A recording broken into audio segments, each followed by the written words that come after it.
Sa kusina, nakaupo si Celia habang tinititigan ang mga nakakalat na bill sa lamesa. Pigil ang buntong hininga. Sinubukan niyang kalkulahin kung paanong pagkakasyahin ang natitirang pera para sa bayarin, pagkain, at ang tuition ni Jacob. Ganito na lang palagi ang eksena buwan-buwan.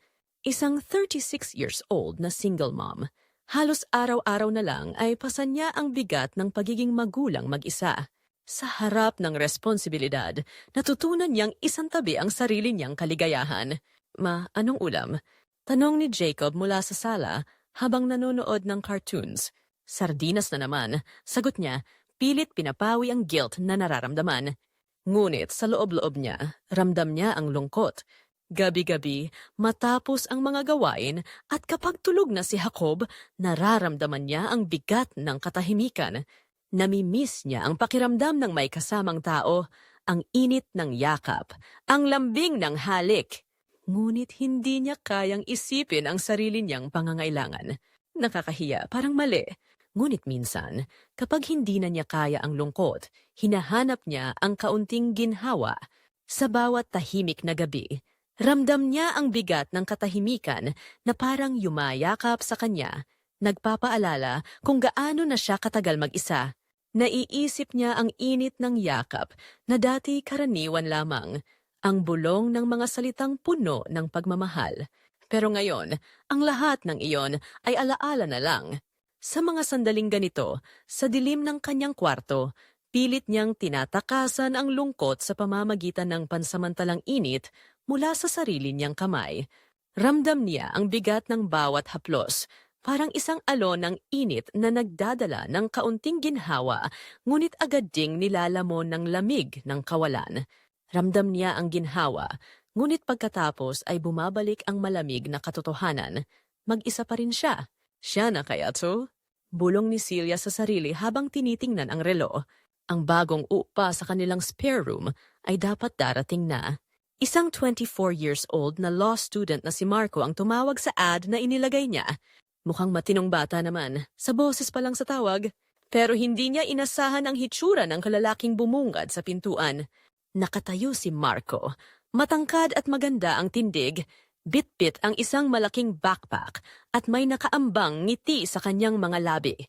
Medyo pawis siya mula sa biyahe, kaya kitang-kita ang kintab ng kanyang balat. Good afternoon po, Ma'am Celia. Bati nito, may halong galang at kumpiyansa sa boses. Napatulala si Celia saglit bago natauhan. Sa sandaling iyon, parang huminto ang mundo. Hindi niya mapigilang mapansin ang maamong mukha ni Marco, ang kintab ng pawis sa kanyang balat, at ang kakaibang tiwala sa sarili na hindi niya madalas makita sa mga nakakasalamuhan niya. Pilit niyang nilabanan ang kakaibang init na unti-unting bumabalot sa kanya. Pasok ka. Pwedeng iwan mo muna ang sapatos sa may pinto. Habang ipinapakita ni Celia ang kwarto, hindi niya maiwasang mapansin ang itsura ni Marco. May kung anong presensya ang binata. Matalino ang kanyang mata, ngunit sa ilalim nito ay parang may bahid ng pagiging mapaglaro.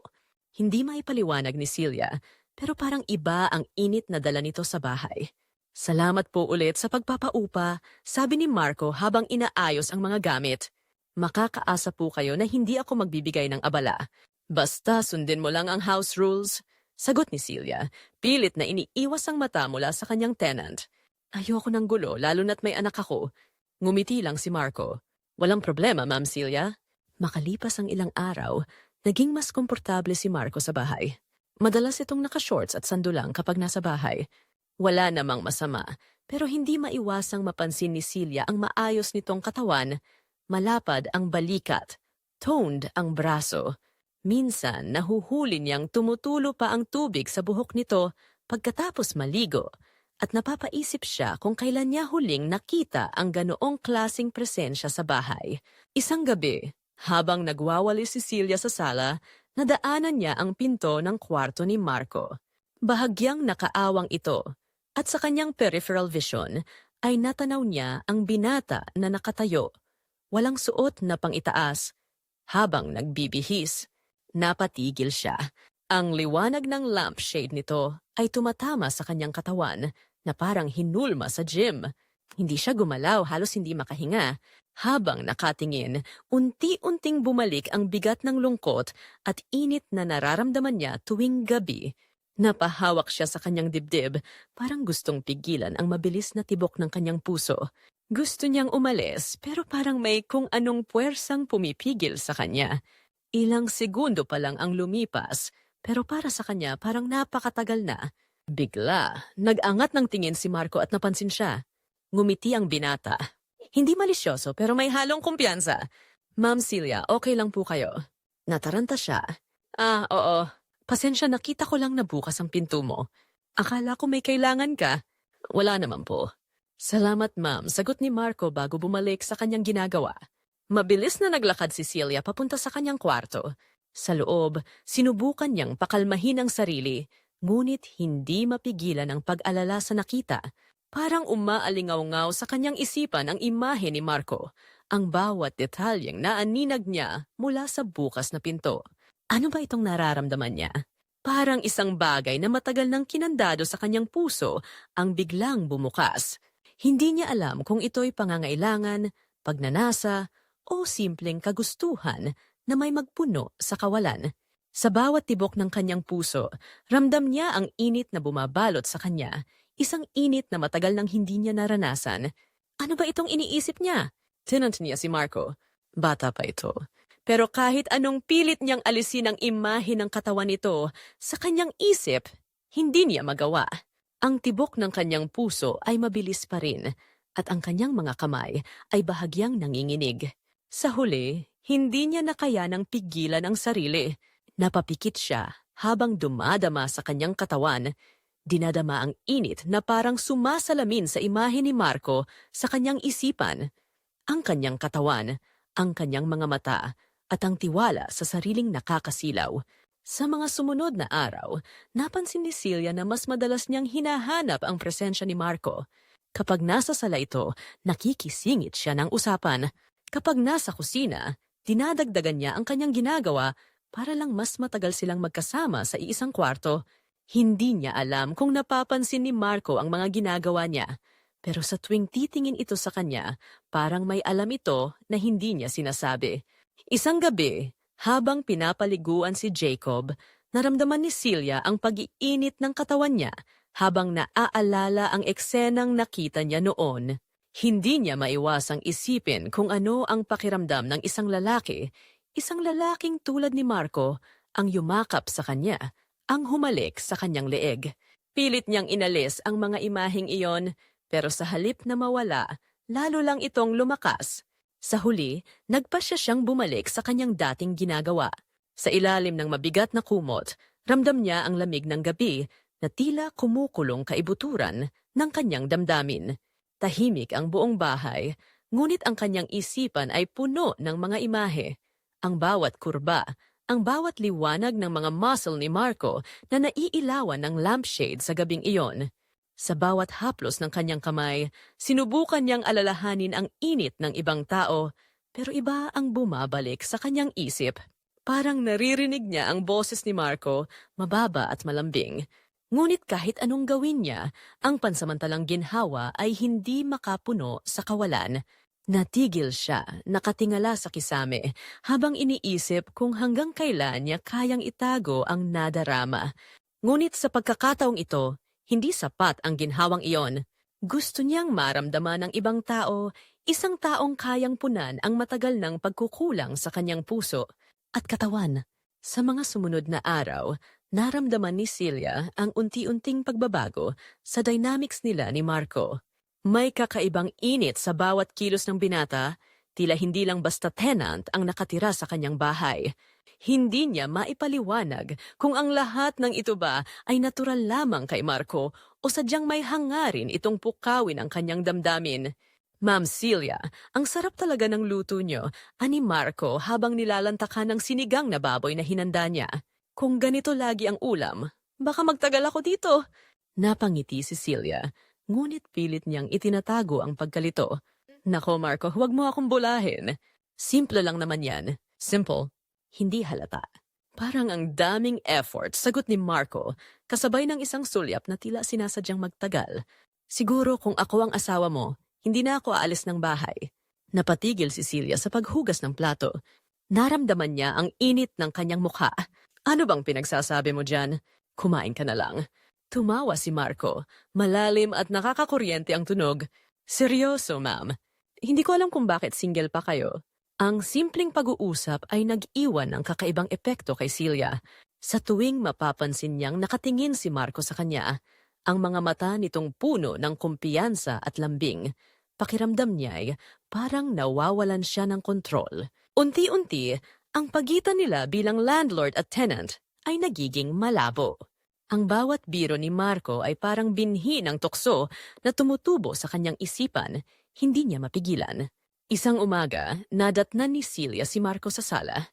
Nakahiga ito sa exercise mat, naka-shorts lamang habang ginagawa ang push-ups. Ang bawat galaw ng kanyang katawan ay naglalantad ng kanyang toned na muscles at ang pawis nito'y kumikislap sa ilalim ng liwanag ng araw. Ma'am Celia, good morning? Bati ni Marco, hindi tumigil sa kanyang ginagawa. Ang aga niyo yata ngayon. Hindi makapagsalita si Celia. Nagkunwari siyang abala sa pagtiklop ng mga kortina, ngunit sa gilid ng kanyang mata, sinulyapan niya ang binata.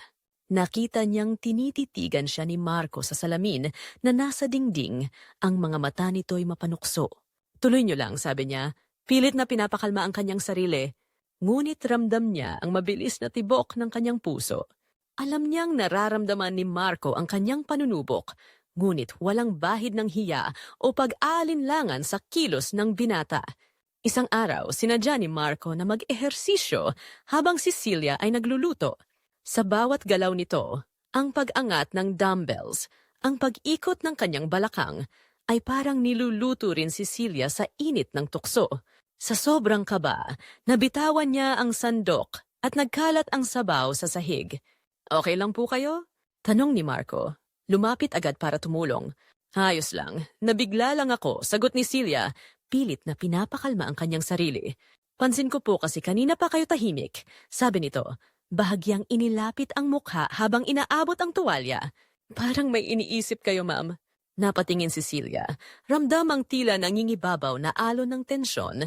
Tumalikod siya agad, sinasabing, sige, linisin ko na lang ito. Salamat. Isang gabi, bumuhos ang malakas na ulan. Naubusan ng kuryente ang buong barangay, kaya't napilitang gumamit ng kandila si Celia sa bahay. Tahimik na umupo siya sa kusina, iniisip kung paano maayos ang mga bayarin. Biglang lumapit si Marco, bitbit ang isang bote ng alak. Ma'am Celia, baka gusto niyong samahan ako. Mukhang malamig ang gabi, sabi nito. Nginitian siya ng magaan. Naku, baka kung ano ang isipin mo, sagot ni Celia. Pilit na tumatawa upang itago ang kaba. Walang masama sa isang baso lang, tugon ni Marco, tinagaya ng baso niya. Tutal, wala namang kayong ginagawa. Nag-usap sila sa ilalim ng liwanag ng kandila. Unti-unting naging mas malalim ang usapan. Napag-usapan ang mga pangarap ni Marco, ang kanyang pamilya, at kung paano siya nagpapakahirap para makapagtapos. Nagbukas din si Celia tungkol sa kanyang nakaraan, ang hirap ng pagiging mag-isa at ang pagkukulang na minsan niyang nararamdaman.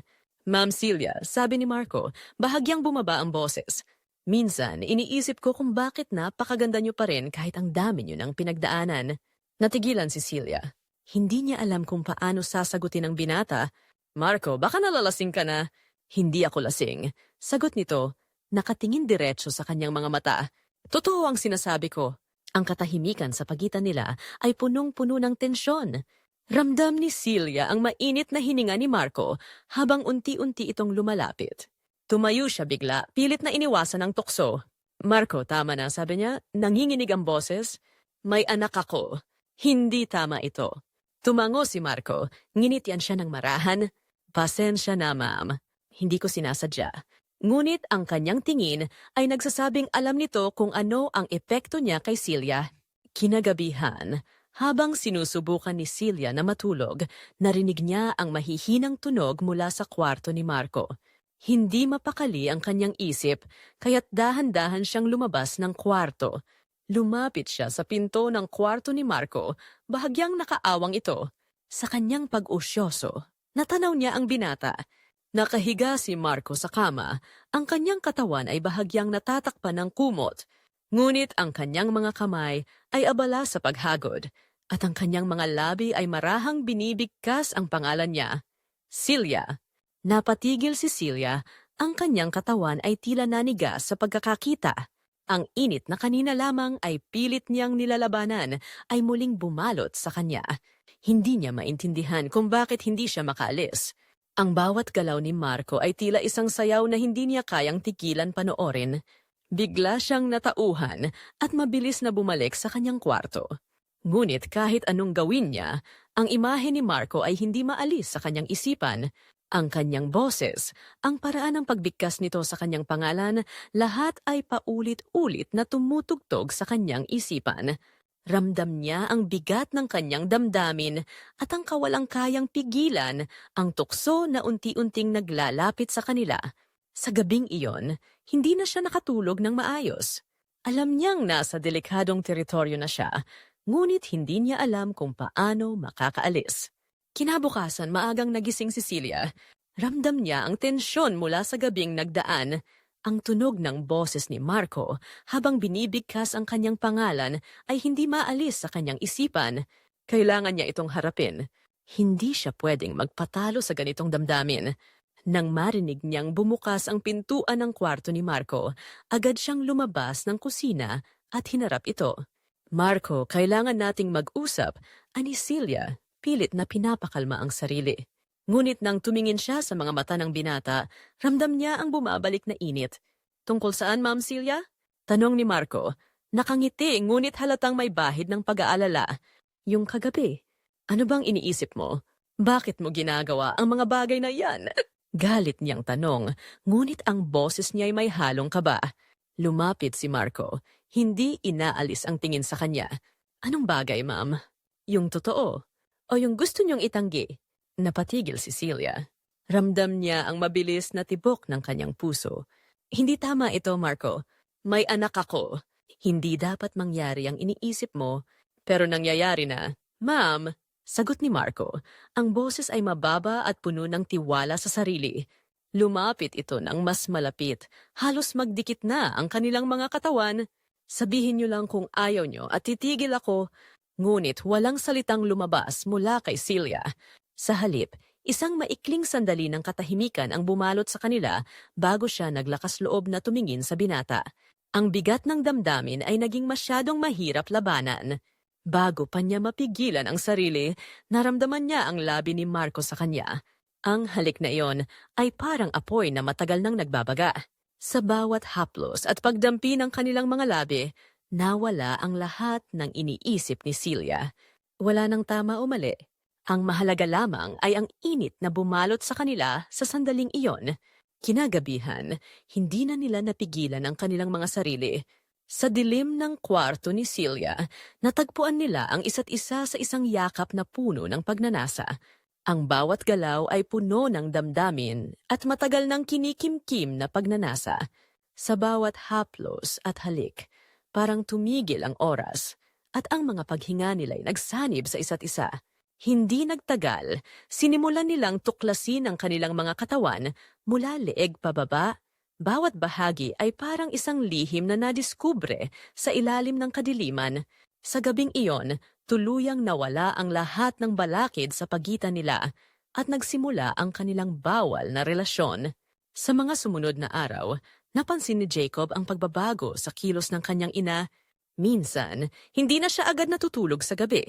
Madalas ay maririnig niyang bumubukas ang pinto ng kwarto ni Celia sa kalagitnaan ng gabi at tila may naririnig siyang mga yabag na papunta sa kabilang kwarto. Kahit sa hapagkainan, tila may kakaibang saya sa mukha ng kanyang ina na hindi niya maintindihan. Ma, bakit parang iba ka? Tanong ni Jacob habang nag-aalmusal sila.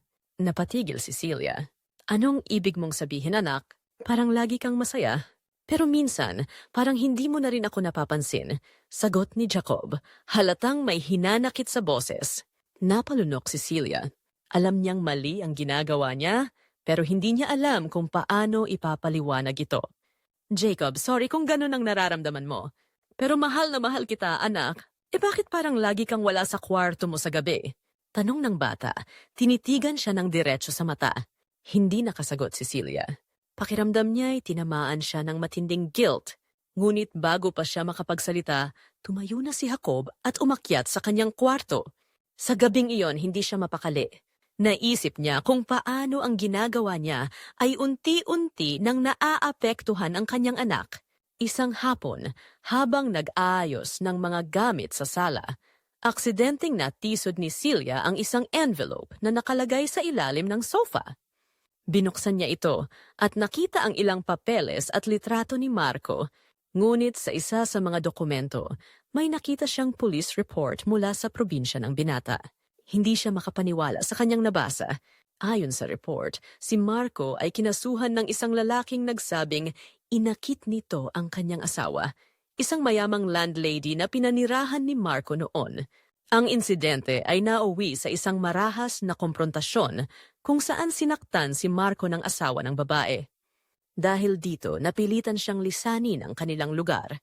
Pagbalik ni Marco sa bahay, agad siyang hinarap ni Celia. "Marco, ano to?" Tanong niya, hawak ang mga papeles.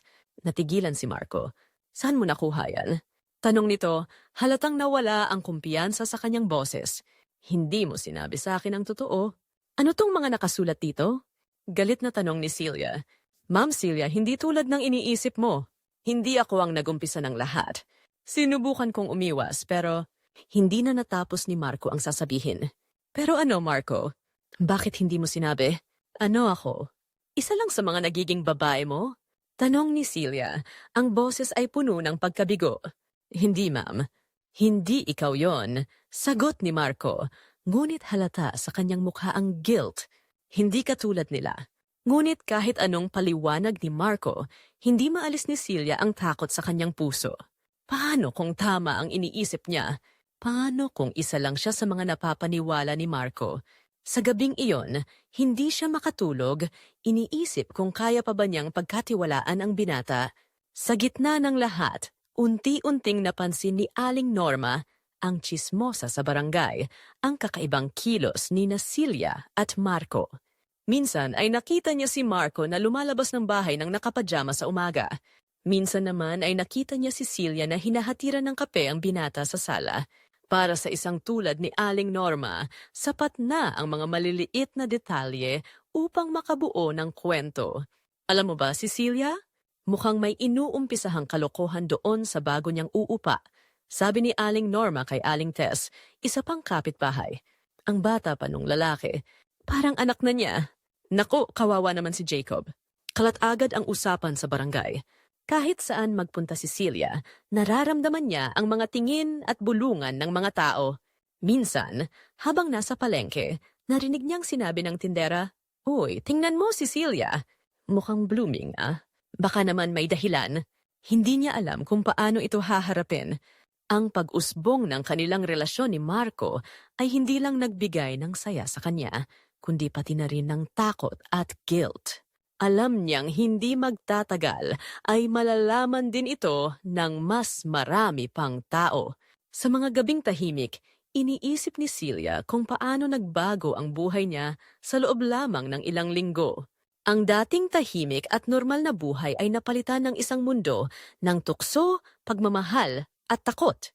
Ngunit kahit anong gawin niya, hindi niya maitanggi ang nararamdaman para kay Marco.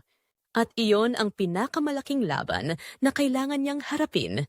Sa mga linggong sumunod, unti-unting naramdaman ni Celia ang pagbabago sa paligid. Napansin niya ang kakaibang presensya ng isang lalaking tila sinusundan ang bawat kilos niya. Isang gabi, natagpuan niya sa labas ng pintuan ang isang papel na may nakasulat. "Alam kong may nangyayari sa inyo. Mag-ingat ka." Nanginginig niyang tinawag si Marco, ipinakita ang natagpuang papel. "Marco, sino ito? May alam ka ba tungkol dito?" Tanong niya puno ng kaba at takot. Natigilan si Marco. Ang kanyang mukha biglang seryoso. "Ma'am Celia, may posibilidad na ito'y galing sa asawa ng dati kong landlady. Matagal ko nang iniwasan ang lalaking iyon, pero parang nahanap niya ako dito." "Ano? Bakit hindi mo sinabi agad sa akin?" Galit na tanong ni Celia. "Paano na kami ni Jacob? Paano kung may masamang mangyari?" "Hindi ko hinangad na madamay kayo," sagot ni Marco, Ang boses ay puno ng pagsisisi. Pero hindi kita iiwan, ma'am. Babantayan kita at si Jacob. Ngunit kahit ang mga salitang iyon ay hindi nakapagpatahimik sa takot ni Celia. Sa bawat araw, parang may mga matang nakamasid sa kanila. Ang bawat tunog ng motor sa gabi ay nagdadala ng kaba at ang bawat pagkatok sa pinto ay tila isang banta. Hindi niya mapigilang isipin na ang masaya at masalimuot nilang ugnayan ay nagbunga ng isang mapanganib na sitwasyon. Isang araw, bumisita si David, isang katrabaho ni Celia, upang magbigay ng payo tungkol sa kanyang mga problema sa pera. Si David ay isang mabuting tao at ang intensyon niya ay tulungan si Celia sa kanyang pinagdadaanan. Ngunit nang makita ni Marco si David sa bahay, agad itong nagbago ang aura niya. Sino siya? Tanong ni Marco matapos umalis si David. Ang kanyang boses ay mababa, ngunit halatang puno ng galit. Marco, huwag kang magselos. Kausap ko lang siya tungkol sa trabaho at sa mga bayarin dito sa bahay, paliwanag ni Celia. Bayarin? At kailangan mo pa siyang papuntahin dito. Hindi mo ba ako kayang kausapin tungkol diyan? Balik ni Marco, ang kanyang boses ay unti-unting tumataas. Hindi ganun kadali, Marco. Hindi mo naiintindihan ang bigat ng mga problema ko, sagot ni Celia. Halos umiiyak na. Lumapit si Marco. Ang mga kamay niya ay bahagyang nanginginig sa galit. Akala ko ba ako ang mahal mo? Pero bakit parang mas pinagkakatiwalaan mo pa ang ibang tao kaysa sa akin? Marco, hindi tungkol sa tiwala ito. Hindi lahat ng bagay ay kaya mong solusyonan. Sigaw ni Celia, ang luha ay umaagos na sa kanyang pisngi.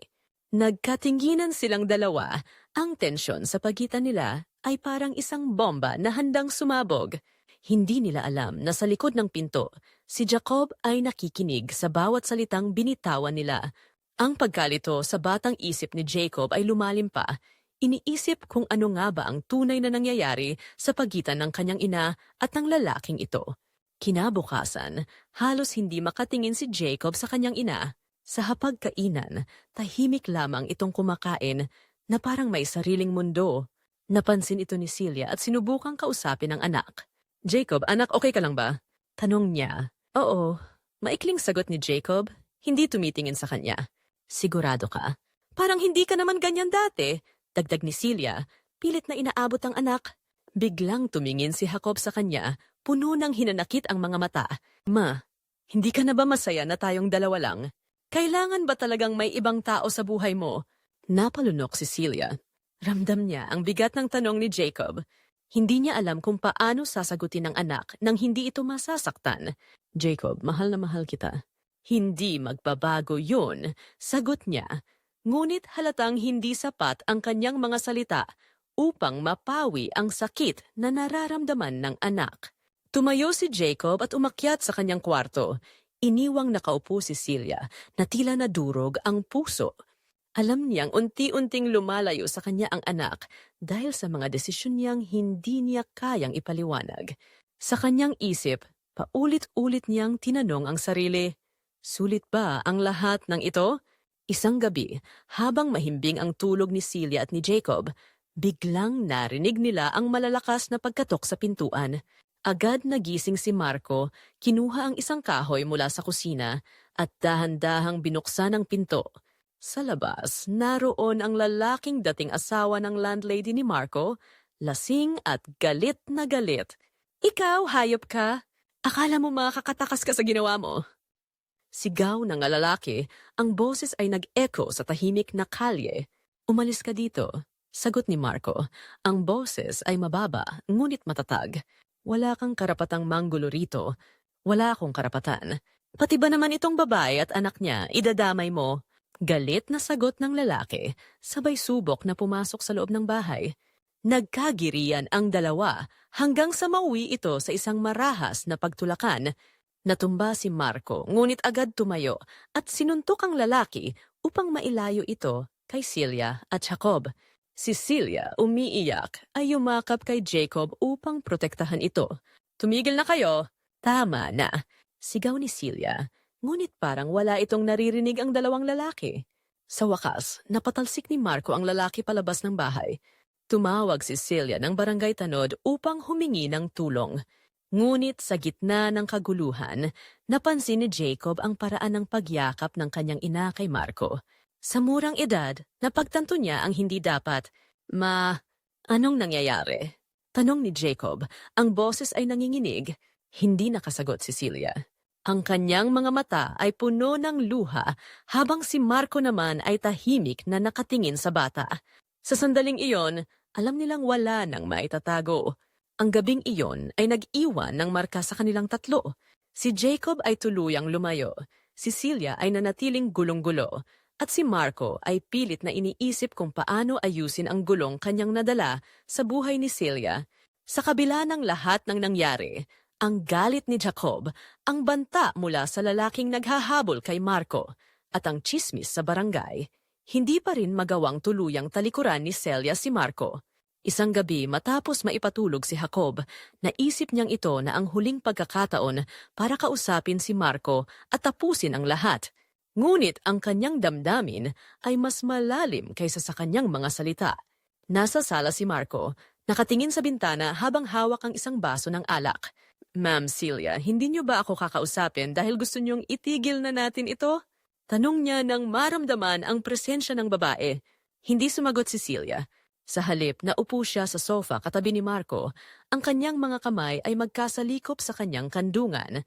Marco, napaisip lang ako. Paano kung nagkamali tayo? Paano kung ang lahat ng ito ay simula lang ng mas malaking gulo? Kung nagkamali tayo, bakit parang ang hirap itigil?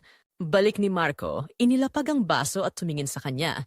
Ang kanilang mga mata ay nagtagpo at sa loob ng ilang segundo, tila nawala ang lahat ng problema sa paligid. Lumapit si Marco. Ang kanyang mga kamay ay dahan-dahang lumapat sa pisngi ni Celia. Kung ito ang huling gabi natin, Ma'am Celia, gusto kong ipakita sa inyo kung gaano kayo kahalaga sa akin. Ang kanyang mga salita ay nagbigay ng bahagyang aliw kay Celia. Sa kabila ng kanyang pag-aalinlangan, hindi niya napigilang magpaubaya. Ang unang halik ay marahan, puno ng damdamin at pagnanasa na matagal nang itinatago. Ngunit hindi nagtagal, ang init sa pagitan nila ay sumiklab na parang apoy. Sa dilim ng gabi, hinayaan nilang ang kanilang mga damdamin ang mangibabaw. Sa bawat haplos, tila nagpaalam sila sa lahat ng mga masasakit na alaala. Hindi lamang ito isang gabi ng pisikal na pagnanasa. Ito ay isang huling pagtatangka na damhin ang pagmamahal na hindi nila maamin sa mga salita. Ang bawat galaw ay puno ng lambing at paghahangad na parang sinusulit nila ang bawat segundo na magkasama. Sa bawat halik mula leeg hanggang sa kanyang dibdib, ramdam ni Celia ang init na parang nagsasabing hindi niya kayang bitiwan si Marco. Ang bawat galaw nila ay puno ng pagnanasa na parang wala ng bukas. Isinabuhay ang bawat sandali na para bang iyon na ang kanilang huling pagkakataon na nagdulot ng matinding paghiyaw nilang dalawa sa rurok ng pagnanasa. Na tila pinagsaluhan ang isang di malilimutan at masakit na paalam. Celia, bulong ni Marco. Ang kanyang boses ay mababa at puno ng emosyon. Hindi ko pinagsisisihan ang kahit isang sandali na magkasama tayo. Marco, sagot ni Celia, ang kanyang mga mata ay puno ng luha. Ang hirap bitawan ka. Pero alam kong kailangan. Sa gabing iyon, nagpaalam sila hindi lamang sa isa't isa, kundi pati na rin sa mga posibilidad na maaaring mangyari kung ibang sitwasyon ang pinaglagyan nila. Ang bawat galaw ay puno ng damdamin, hindi lamang ng pagnanasa, kundi ng lungkot at panghihinayang. Kinabukasan, nagising si Celia na parang ang bigat ng mundo ay nasa kanyang mga balikat. Nakita niyang nakapaking na si Marco. Ang kanyang mga gamit ay nakahanda na sa may pintuan. Ma'am Celia, sabi ni Marco habang iniiwasan ang tingin niya. Alam kong oras na para umalis. Pero gusto kong malaman niyo na kahit anong mangyari, hinding-hindi ko makakalimutan kayo. Hindi makapagsalita si Celia. Sa halip, nilapitan niya si Marco at niyakap ito ng mahigpit. Ang yakap na iyon ay puno ng damdamin, isang tahimik na pamamamaalam sa isang pagmamahal na hindi nila kayang ipaglaban. Sa sandaling iyon, dumating si Jacob mula sa itaas. Nakita ang tagpong nagaganap. Tumigil siya. Ang kanyang mga mata ay puno ng tanong at emosyon. Jacob, Ana, Nagsimula si Celia, ngunit hindi niya alam kung paano ipapaliwanag ang lahat. Tama na, Ma.